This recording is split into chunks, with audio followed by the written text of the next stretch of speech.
Roselle is a species of flowering plant in the genus Hibiscus that is native to Africa, most likely West Africa.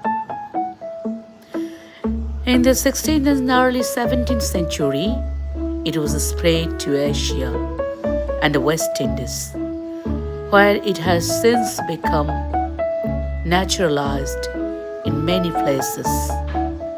The stems are used for the production of bust fiber, and the dried cranberry testing calices are commonly steeped to make a popular infusion known by many names, including carcade.